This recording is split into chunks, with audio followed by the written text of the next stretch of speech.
ઉનાળાની ગરમી ભયંકર વધી રહી છે નહીં?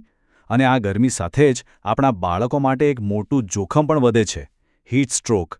આ કોઈ સાધારણ વાત નથી, આ એક ખૂબ જ ગંભીર મેડિકલ ઇમરજન્સી છે અને એટલે જ દરેક માતાપિતાએ આના વિશે જાણવું જ રહ્યું. તો સવાલ એ જ છે કે આ કાળઝાળ ગરમીમાં આપણા બાળકોને સુરક્ષિત રાખવા માટે કરવું શું? ચાલો તો પછી આજે આપણે આ જ વિષય પર ઊંડાણમાં વાત કરીએ.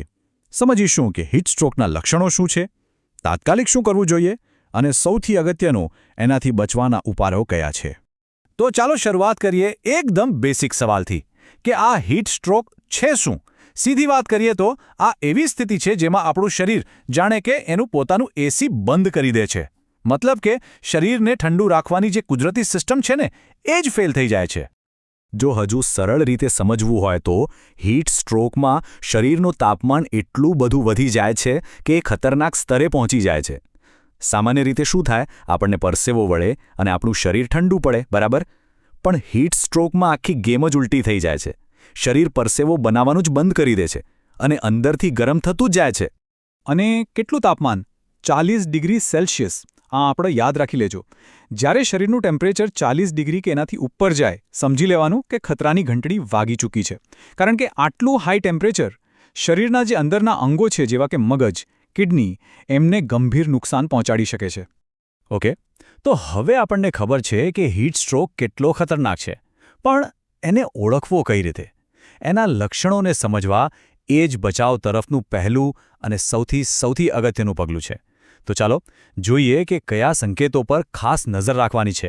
જો લક્ષણોને આપણે બે ભાગમાં વહેંચી શકીએ છીએ.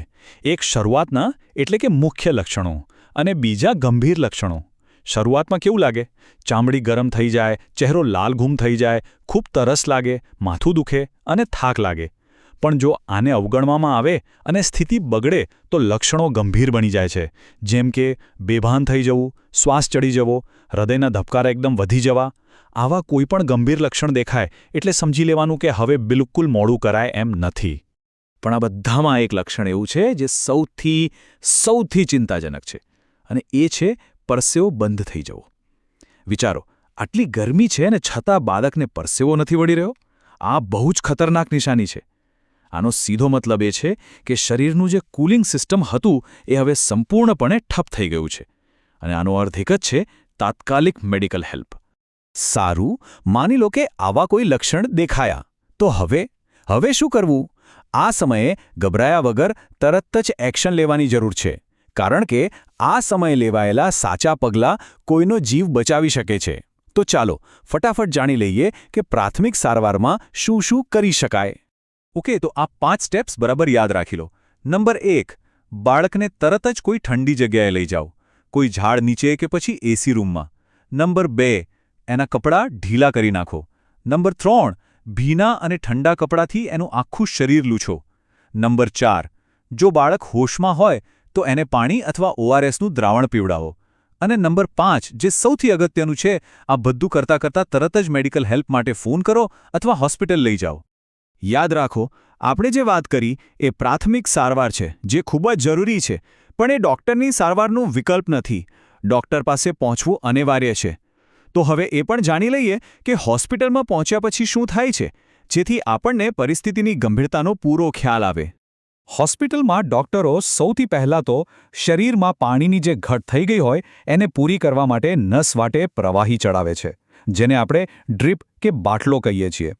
એની સાથે જ શરીરના તાપમાનને ઝડપથી નીચે લાવવા માટેના ઉપાયો કરવામાં આવે છે. શરીરમાં જે ઇલેક્ટ્રોલાઇટ્સ એટલે કે ક્ષારનું સંતુલન બગડી ગયું હોય એને પણ સરખું કરવામાં આવે છે. અને હા, જો કેસ વધુ ગંભીર હોય તો બાળકને હોસ્પિટલમાં દાખલ પણ કરવું પડી શકે છે. આપણે બધાએ સાંભળ્યું છે ને કે prevention is better than cure, એટલે કે ઈલાજ કરતાં સાવચેતી સારી. તો હીટ સ્ટ્રોકના કેસમાં આ વાત એકદમ સાચી છે. રોજબરોજની જિંદગીમાં થોડું ધ્યાન રાખવામાં આવે તો આપણે બાળકોને આ તકલીફથી બચાવી શકીએ છીએ. તો ચાલો હવે એ જ ટિપ્સ જાણીએ. તો અમુક વસ્તુઓ છે જે કરવી જોઈએ અને અમુક વસ્તુઓ છે જે ભૂલથી પણ ન કરવી જોઈએ. શું કરવું?